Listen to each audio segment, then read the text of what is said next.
The night was colder than usual in downtown Chicago, the kind of chill that crept through coats and gloves and made every breath come out in a puff of white mist. Streetlights glowed pale yellow, reflecting off wet asphalt that still shimmered from an earlier drizzle. It was 11:48 p.m., and the bus stop on Lincoln Avenue was almost deserted, except for one man. Ethan Ward sat quietly on the wooden bench, his breath fogging in the air, his hands buried deep inside the pockets of his old brown jacket. His shoes were scuffed, his jeans faded, and his eyes, though tired, still carried a strange warmth. Ethan wasn't rich, not even close. He'd just finished his third shift at a small mechanic shop. He was the kind of man who worked hard, smiled through exhaustion, and believed that small kindnesses could still make a difference in a world that had forgotten what compassion meant. He checked the time on his cracked phone screen again. Last bus's late figures. He murmured, exhaling in frustration. His stomach growled, but he ignored it. He'd given his dinner money to a homeless kid earlier that evening who said he hadn't eaten all day. Ethan had smiled, said, "Don't worry, buddy. I'll grab something when I get home." But home was a rented room that barely had heating, and he knew there wouldn't be much to eat when he got there. Just as he thought of walking, he heard the faint clicking of heels echoing down the quiet street. A woman appeared from the mist.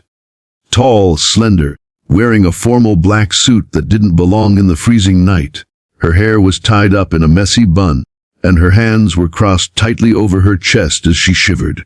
The thin silk blouse under her blazer was soaked from the drizzle, and her lips were trembling. She looked completely out of place, like someone who had just walked out of a corporate boardroom straight into the storm. Ethan straightened up, watching her approach cautiously. She stopped under the flickering streetlight near him, trying to pretend she was fine, but her trembling was visible. "You waiting for the 47? Ethan asked, his voice calm but kind. The woman nodded weakly. "Why, yeah, it should have been here by now," she replied, her voice soft but exhausted, like she had been through more than just a long day. Ethan could tell something was wrong. She looked like she'd been crying, mascara slightly smeared, her eyes red around the edges. But she stood tall, like she didn't want anyone to notice her vulnerability. He hesitated for a moment, then quietly unzipped his jacket and held it out. "Here," he said simply. She looked at him in surprise. "Oh no, I couldn't. You'll freeze. I'm fine," he interrupted gently, forcing a smile. "You look like you need it more." For a moment, she just stared at him, confused, almost suspicious. No one had ever spoken to her like that in months, maybe years. People usually looked at her name tag or her car, or the watch she wore. But this man, this stranger, looked at her like a person, not a title.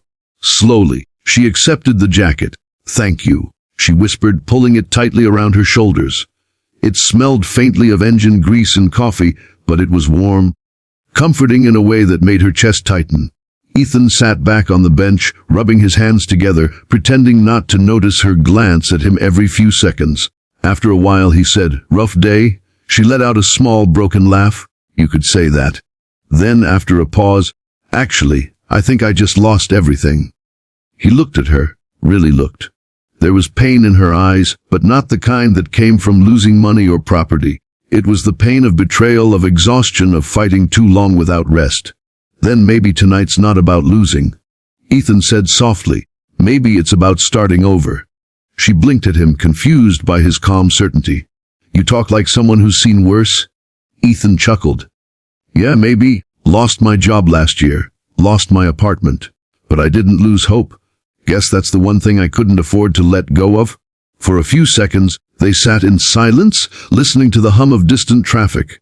The woman, whose name was Claire Donovan, couldn't believe she was having this conversation. Not with her background. Just hours ago, she'd been sitting in a boardroom as the CEO of Donovan Enterprises, one of the city's fastest growing investment firms. But the board had turned against her, led by her own vice president, who she'd trusted. She'd been blindsided by documents, contracts, and signatures, all designed to push her out of her own company. Everything she'd built over 10 years was taken from her in a single meeting. And now she was here, standing at a bus stop, without her car, without her security detail, without her identity. She hadn't told anyone where she went. She just walked.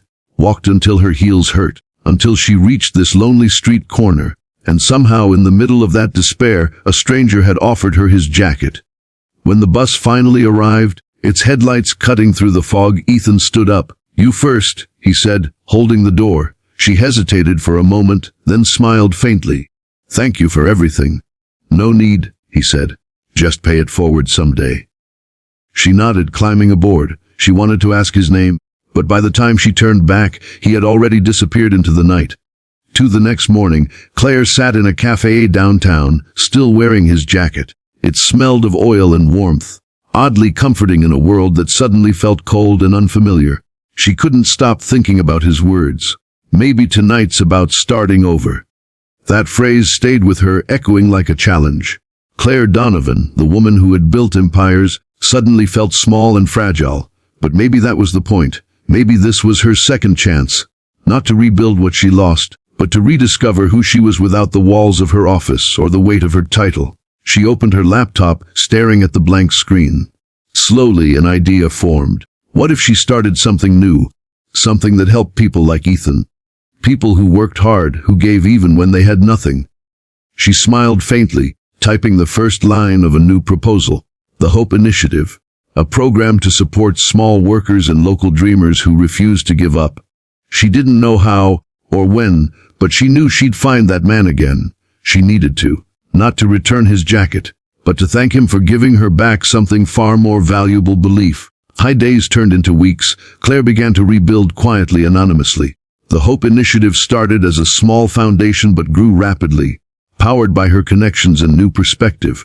She stayed out of the media, refusing to reveal her involvement until she was ready. And all the while, she kept Ethan's jacket hanging by her office chair. It reminded her where it all began. One snowy evening, she found herself walking down Lincoln Avenue again. The same bus stop, the same flickering light. She was now dressed in a cream coat, her company once again thriving under a new name, HopeWorks Foundation. But as she stood there, she saw something that made her heart stop. There he was, Ethan Ward. Same gentle eyes, same humble smile. This time helping an old lady fix a broken grocery cart. He looked exactly the same, maybe a little more tired, but full of life.